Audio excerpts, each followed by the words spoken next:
your first time, right? Oh, no. Oh, no, yeah, it's your first day ever here, right? Yeah. All right.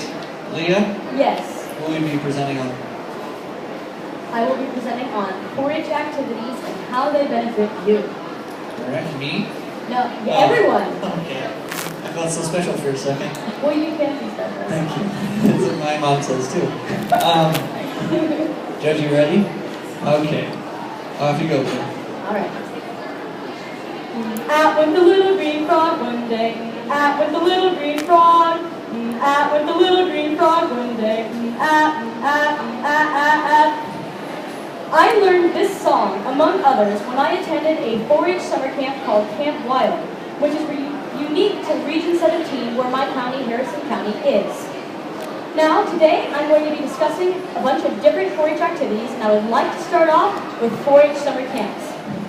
4-H summer camps, like Camp Wild that I just discussed, that particular camp is available to kids in 5th through 6th grade.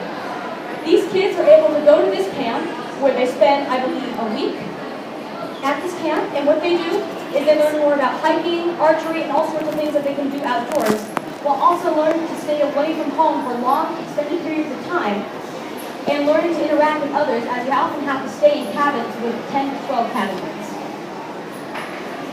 Camp is so much fun, and if you're already out of the 5th and 6th grade, they also have camps that they provide for 7th, 8th, and 9th graders.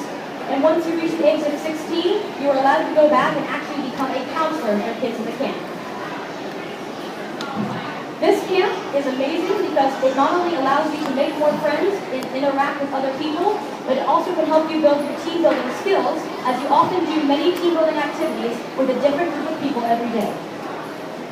Now I would like to discuss Region 17 Council, which is again unique to Region 17. Region 17 Council is put together from people within the county of Region 17, and they get together and actually plan out the exclusive Camp Wild. They talk about what the counselors are going to do, the different activities that they'll have, whether or not they'll have the pool open that year, because it almost never is. But it's a lot of fun, and it's a great experience because you get to talk to people who have, you get to talk to people a lot, and you get to further improve your team building skills. You often have to work on committees and learn to make compromises with people, even though you don't necessarily agree with everything they want to do. Now I would like to talk about 4-H intermediate trips. Now you may not have heard of these, but intermediate trips are for kids in 7th and 8th grade. 7th and 8th grade kids will get together at a designated location, and a group of all the 4-Hers from your region will go out, and they often travel out of state to do many fun activities. The year that I attended the Region 17 intermediate trip, we went to Minnesota, where we visited the Mall of America, stayed in a rather fancy hotel, and then we went and toured an old-fashioned flour mill and learned about how the flour mills used to be dangerous because of how all the flour dust that was in the air was extremely flammable, and one spark from the machine can cause the entire factory to explode. Intermediate trips vary on destination every year. The trip that went the year after I was too old to attend was the Washington, D.C. trip. They go to all sorts of different fun things. They went to a baseball game up in Washington, D.C. And they also did a bunch of other fun activities. And basically what they do is go to a bunch of historical sites and things that they think kids will have a lot of fun. This is very beneficial because you have to interact a lot with people you don't know from all over your region. So you meet so many new people you'll recognize later at state fair or in other activities.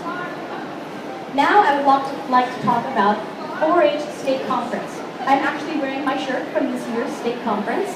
And what state conference is state conference, you go to the Iowa State campus in Ames, and while you are there, you stay for 3 days in the on-campus dorms, which by the way have no air conditioning, so bring a fan.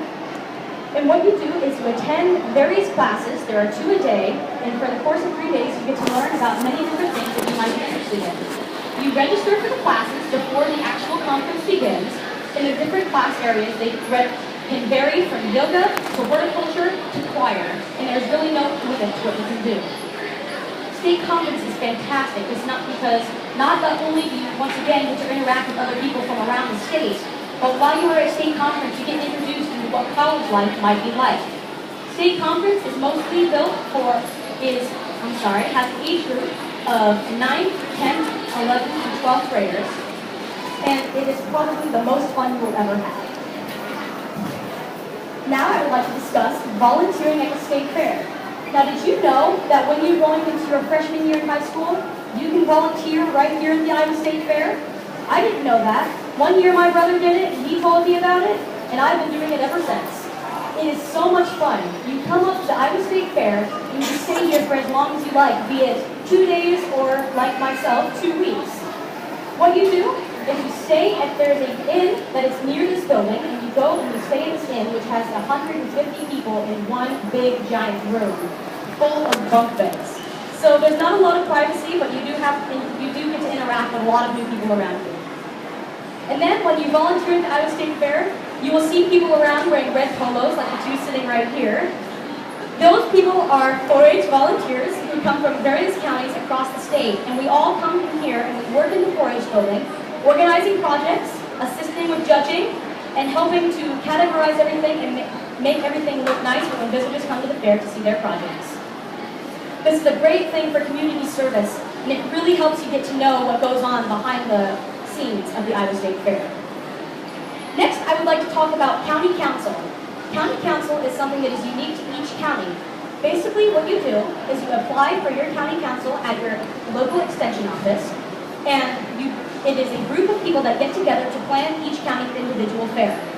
County Council is fantastic because it not only, once again, allows you to interact with new people that you might not have met in the past, but it also improves your leadership skills, as you might often have to take an executive position, such as secretary, treasurer, reporter, vice president, or president. Once again, you will have to be working on a lot of different committees to make a lot of different decisions. And what you do in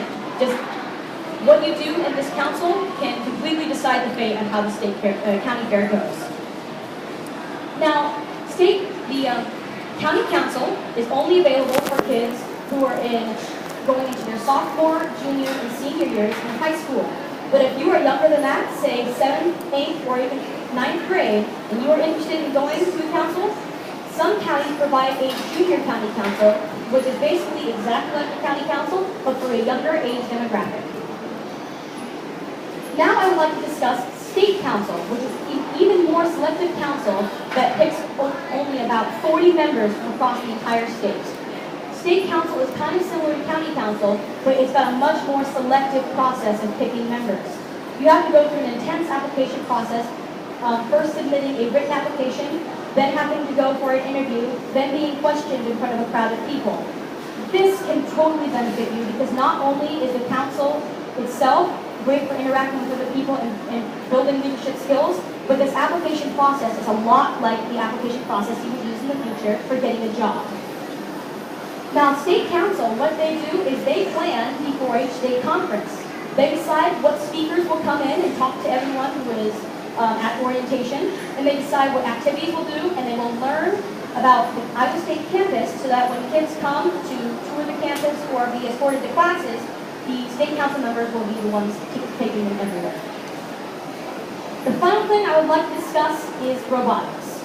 Now, you might not know robotics, but if you do know robotics, robotics is most commonly recognized in the form of FLL, First Lego League, which is a competition where teams of 10 members from ages 9 to 14 come together from different counties or school districts to build and program a robot made entirely out of Legos. Now, this is a lot of fun, and the competitions are great because each year they have a theme that people have to apply their projects to, and every year the theme is a real-world problem. They have themes that come from food safety to helping senior citizens to disposing of trash and many, many more. Now, not only do you have to learn a lot about engineering and programming while you work with this team, but teams also have to put together a presentation to take to the actual competition where they will present to judges with memorized lines, and they will have to be scored on how well they do with their presentation. Usually they choose to present an idea or an invention that they made up that could help according to the year's theme.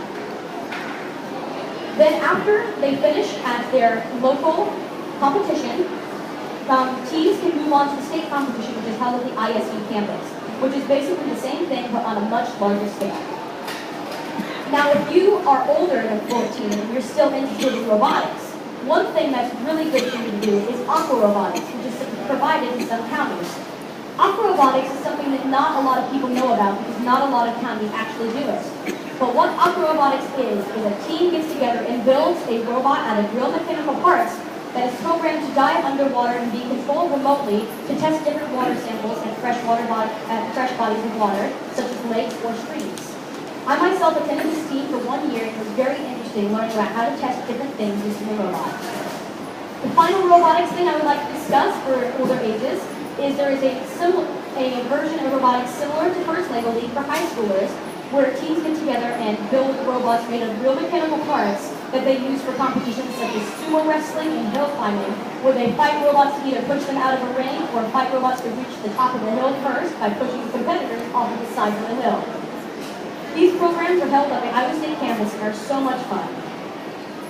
Now, in a conclusion, I have talked about camps, Region 17, the intermediate trip, state conference, state fair volunteering, county council, junior council, state council, robotics, and even just the few things you can do your 4-H, which is such a large organization that they have so many different bodies of things you can do that it really can apply to any career. Thank you for listening. That concludes my presentation. Are there any questions? Yes.